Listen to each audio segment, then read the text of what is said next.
Students, लग तो नहीं रहा कि तुम लोग ठीक ढंग से पढ़ाई नहीं कर रहे हैं। हाँ, कर रहे पढ़ाई? तो फिर तो याद होगा पिछला वीडियो में हमने क्या दिया था, क्या पढ़े थे? रिफ्रैक्टिव इंडेक्स याद है?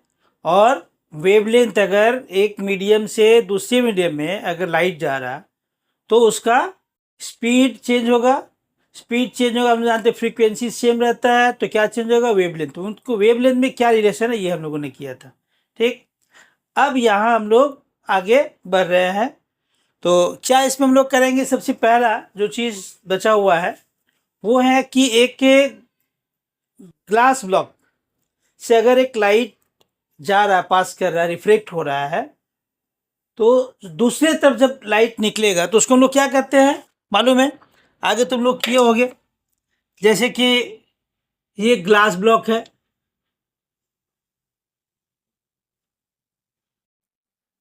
अगर इस तरफ से एक इंसिडेंट रे इन कर रहा है तो फर्स्ट यहाँ पर रिफ्लेक्शन होगा। इसका डेंसिटी एयर से ज़्यादा है, इसका मतलब लाइट का स्पीड यहाँ पे कम हो गया, इसलिए इसका रिफ्लेक्शन किस तरफ होगा? Towards the normal. This one is the normal, इस तरफ आ जाएगा। यहाँ आया, अब यहाँ के बाद फिर से एयर में आ रहा है तो अब ये फिर से दूर हो जाएगा। ठीक, तो व्हाट इज कॉल्ड दिस रे? ये रे तो इंसिडेंट रे है, इंसिडेंट रे है। ये वाला रिफ्रैक्टेड रे है, और ये क्या है? Which comes from the glass again to the air. Glass से फिर से अगर एयर में आ गया तो ये क्या होगा? इसको हम लोग कहते हैं इमर्जेंट रे। दिस इज कॉल्ड इमर्जेंट रे। तो ये है इमर्जेंट रे। अब इस इमर्जेंट रे में अगर हम लोग इस इंसिडेंट रे को अगर हम लोग आगे तक बढ़ाए उसी के डायरेक्शन में, इन द सेम डायरेक्शन में, तो what we see that these two rays are parallel. Parallel का मतलब क्या हो गया? कि इनके डायरेक्शन में कोई चेंज नहीं है, यानी कि किसी प्रकार का डेविएशन नहीं हुआ है। No deviation is there. तो फिर ये क्या है? डेविएशन का मतलब क्या होता है कि अगर हम किसी एक रास्ते जा रहे हैं और यहाँ से फिर हम एक दूसरे डायरेक्शन में घूम गए तो this one is the deviation. लेकिन अगर एक रास्ते पे तुम चल रहे हो, ये तुम्हारा एक पाथ है, तुम्हारा एक दोस्त इस तरफ चल रहा है, तुम इस तरफ चल रहे हो, और एक ही डायरेक्शन में तुम लोग जा रहे हो, तो तुम लोग तो तुम्हारे डायरेक्शन में कोई डेविएशन नहीं है, डेविएशन नहीं है। ठीक है ना? क्यों? क्योंकि तुम दोनों एक ही डायरेक्शन में जा रहे हो। You both are going in the same direction. It means that there is no deviation. Deviation means when the angle changes. So here this incident ray and emergent ray becomes parallel. It means that there is no deviation. So if a glass slab, parallel glass slab is there, and a ray of light is reflected through this one and emerges out again in the same medium, then this will only shift from its path. एक केवल अपने रास्ता इस पार और उस पार, जैसे कि एक फुटपाथ के एक उस फुटपाथ इस फुटपाथ पे, लेकिन तुम एक ही डायरेक्शन में जा रहे हो, पहुंचोगे भी एक ही जगह। ठीक है ना? डेविएशन होने से एक जगह हम लोग नहीं पहुंच सकते हैं, लेकिन इसमें एक ही जगह पहुंचेंगे। तो फिर ये जो चेंजिंग है, ये यहां से यहां तक जो चेंजिंग है, this is called the lateral displacement. What is this called? Lateral displacement. So how can you define the lateral displacement? What do you mean with lateral displacement? So you have to define that when an incident ray get refracted through a parallel glass slab and emerges out, then the incident ray and the emergent ray are parallel to each other, and the perpendicular distance between these two parallel rays is the lateral displacement. Clear हुआ? तो this is called the lateral displacement. ठीक, अब हम पहले एक चीज और थोड़ा सा हल्का सा समझ लो कि अगर ये ग्लास स्लेब से मान मोटा है, अगर ग्लास यहाँ पर प्लेट ये मोटा है, या इधर लोग अगर आई है ना मिरर है और यहाँ पे एक ऑब्जेक्ट रखा हुआ है, तो इस ऑब्जेक्ट का ये पहले यहाँ से एक रे आया, ठीक। अब इस सरफेस से दो केस हो सकता है, two case will take place simultaneously. एक हो गया रिफ्लेक्शन और दूसरा हो गया रिफ्रैक्शन, ठीक। अब इस रिफ्लेक्शन और रिफ्रैक्शन में क्या होगा, ये जो ग्लास है transparent medium it is, so the maximum of the light will enter in it, that means get refracted. So ये 96% जो हैगा वो रिफ्रैक्ट हो जाएगा और केवल 4% उसका रिफ्लेक्शन होगा। तो इसलिए यहाँ जो इसका तुम एक यहाँ पर जो तुमको दिखेगा इसका है ना, यहाँ पे हम ले रहे हैं, यहाँ पे अगर ये हमको एक इसका ऑब्जेक्ट का इमेज दिखेगा तो केवल 4% है, सो ब्राइटनेस इज वेरी लो। लेकिन ये जो रिफ्लेक्शन यहाँ पे आया, ये रिफ्लेक्ट होकर के फिर इस सरफेस से अब यहाँ इसका रिफ्लेक्शन होगा। तो ये रे जो है जब बाहर निकल रहा है तो अगर तुम्हारा यहाँ पे आई है तो ये इसका तुमको यहाँ पे इसका जो दिख रहा है second figure will be the brightest one, brightest होगा। और फिर यहाँ से धर लो कि यहाँ से रिफ्लेक्शन भी हो रहा है, ठीक है ना, रिफ्लेक्शन होगा फिर रिटर्न होगा, लेकिन जो मैक्सिमम लाइट यहाँ इमर्ज हो गया, निकल गया, ठीक है ना। तो इसलिए when there is a thick plate, glass plate और मिरर है ना, mirror can be also taken as the glass plate, उसको भी ले सकते हैं। तो यहाँ जो रिफ्लेक्शन हो रहा है इसमें multiple images are formed. Multiple images are formed. In this multiple image, the second will be the brightest one. Why will the second brightest one? Because at the first reflection, the first ray which the first it comes, then only 4% light get reflected and 94%, 96% light refraction take place, refraction. And this refraction that form the image is the brightest one because most of the light is coming from this image. तो ये portion हम लोग का खत्म हुआ। तो अब यहाँ पे पहले तुम लोग को एकदम एक समराइज फॉर्मूला दे रहे हैं, है ना, जो फॉर्मूला तुम्हें न्यूमेरिकल्स में बहुत काम रहेगा, शॉर्ट क्वेश्चन एमसीक्यू में काम रहेगा, या ऐसे भी जो एक लॉन्ग क्वेश्चन में जो पार्ट का क्वेश्चन आएगा वो तुमको बहुत ही काम में रहेगा। तो ये फॉर्मूला क्या क्या है जो हम लोगों ने अब तक फॉर्मूला कर लिया, उसी को एक जगह हम बताते चले जा रहे हैं। ये फॉर्मूला देख लो और उसके बाद जो है उसको यूज करो न्यूमेरिकल्स बनाने में और सब चीज़ करने में। अब तुम लोगों ने फॉर्मूला देखा, समझा, ठीक।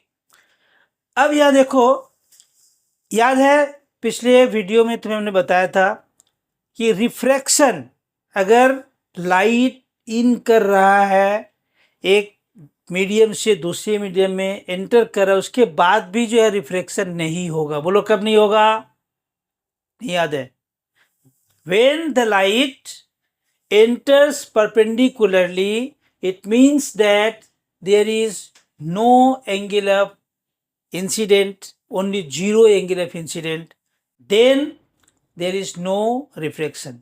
But now a new question is there, एक दिया गया कि एक मीडियम है, लाइट ऑब्लिकली जा रहा है, that means there is an angle of incidence other than 0 degree, 30 degree, 40 degree, 5 degree, जो भी हो, it if it enters obliquely it means that refraction will take place.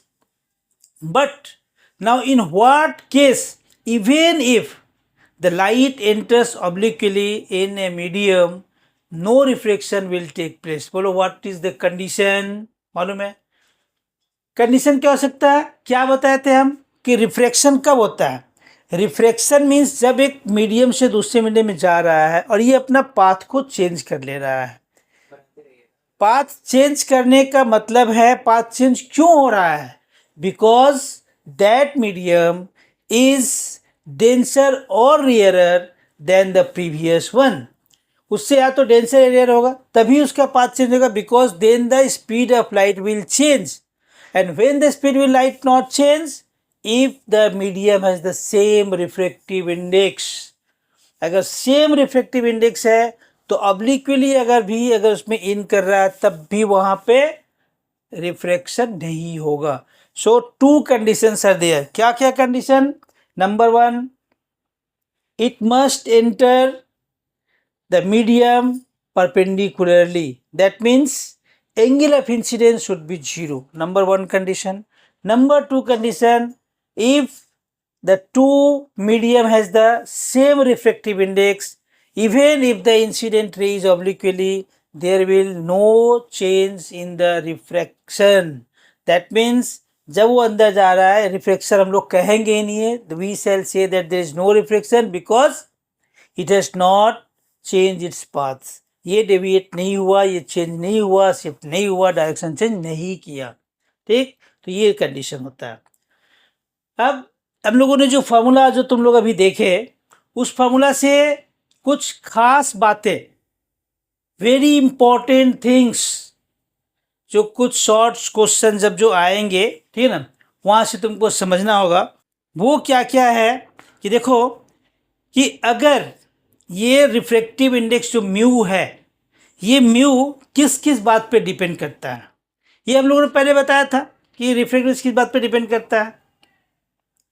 तो यहाँ डायरेक्ट हम पहुँच रहे हैं. जो हम लोग का विजिबल लाइट का रेंज है, red and violet. Red light का स्पीड बहुत ज़्यादा है, वायलेट लाइट का स्पीड उसके तुलना में कम है, ठीक ना. तो रिफ्रैक्टिव इंडेक्स हम लोग क्या लेते हैं? Speed of light in air और vacuum by speed of light in the medium.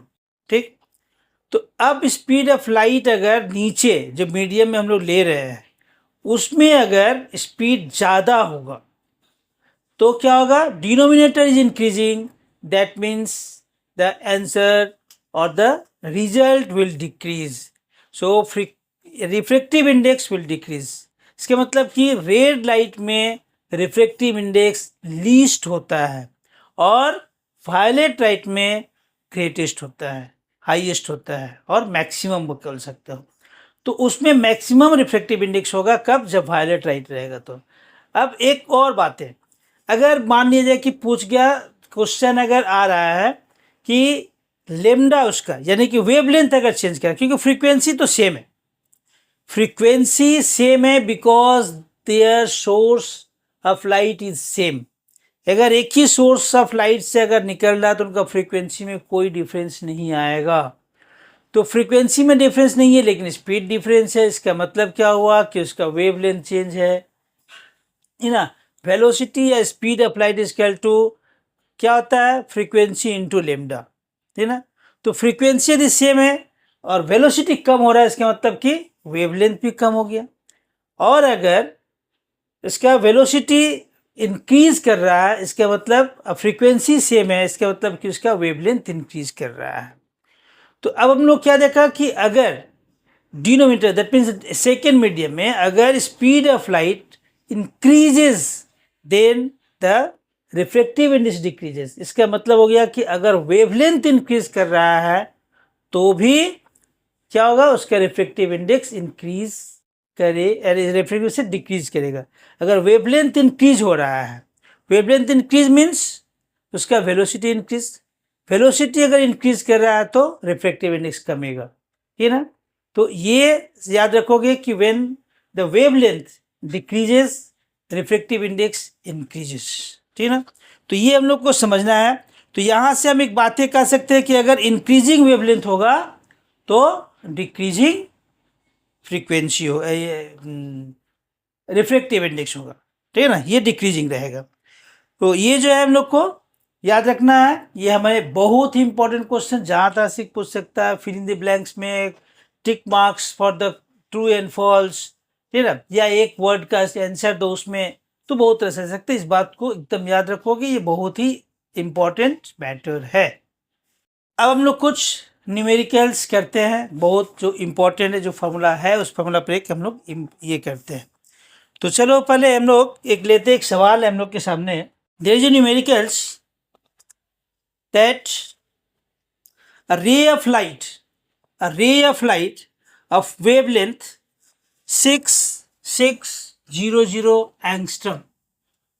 उसका जो वेवलेंथ है एक लाइट का 6600 एंगस्ट्रम है, ठीक है ना। क्या है 1 एंगस्ट्रम इक्वल टू क्या होता है, ये हम लोग कभी जरूरत जहां पड़ेगा यूज करेंगे, 10⁻⁻10 मीटर, ठीक है ना।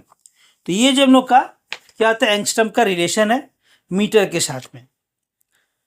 तो हमारे सामने ये जो मैथ्स है, जो सवाल हम लोग को क्या है, ray of light of wavelength 6600 angstrom suffers refraction from air to glass. कहाँ से जा रहा है, एयर से ग्लास में जा रहा है, एयर टू ग्लास, एयर से ग्लास में जा रहा है। Taking the refractive index, refractive index हम लोग ले रहे हैं a to glass is equal to 3/2, then find the wavelength of the light in glass. तो ये जो वेवलेंथ था ये एयर का वेवलेंथ है। तुमको भी बताना है कि इस ग्लास में है ना, इन ग्लास में जो है वेवलेंथ कितना है, ये फाइंड आउट करना है। अब सोचोगे कि ये बताओ आप किस तरह से बनेगा, क्या फॉर्मूला यूज करेंगे, कौन सा फॉर्मूला हम लोग यहाँ पे यूज करेंगे। तो सोचने वाली कोई बात नहीं है, एकदम सा छोटा सा सवाल है, बिल्कुल इजी।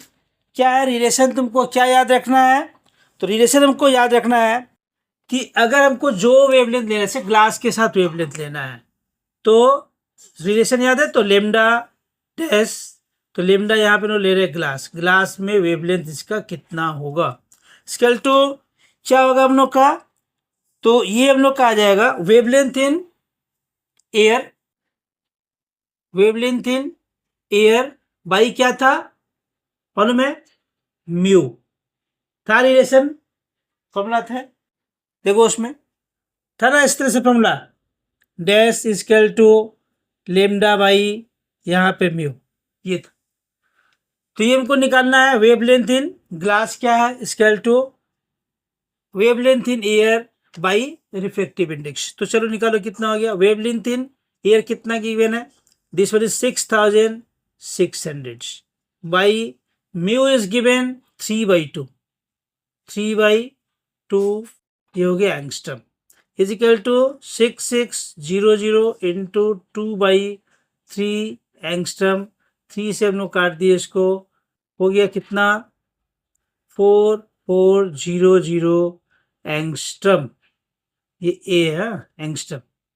तो this is the answer, how easy this is. देख करके तो हम लोग घबरा देख क्या क्या रिलेशन है, हाँ ऐसा कुछ नहीं। हमेशा याद रखना कि जो भी सम्स जो तुम्हारे एक पर दे स्टूडेंट, ऑलवेज जो है तुमको एक कॉन्फिडेंस लाना है। And how can this confidence come, this confidence में come only if your concept is clear. That is भाई always I say you that when your concept is clear there is no cause of fear, है ना, कोई डरने की जगह नहीं। Concept clear रखो, थोड़ा सा सोचो। अगर तुम क्लास 10 का एग्जाम दे रहे हो, बोलोगे पेपर हार्ड आ गया, अरे पेपर हार्ड क्यों आएगा भाई, तुम क्लास 10 के हो ना, तो उसी लिमिट में इतना तो याद रखना होगा कि हम क्लास 10 में है, तो हमको 11-12 का तो हमको समझ देगा नहीं, जो मेरे सिलेबस में है हमको उतना ही में रहेगा, फिर डरना किस बात की। एकदम से क्लियर रखो अपने कंसेप्ट को, और हर मुश्किल को, हर प्रॉब्लम्स को, हर क्वेश्चन आंसर को एकदम इजीली तुम उसको दो, ठीक। तो ये जो है खत्म हुआ।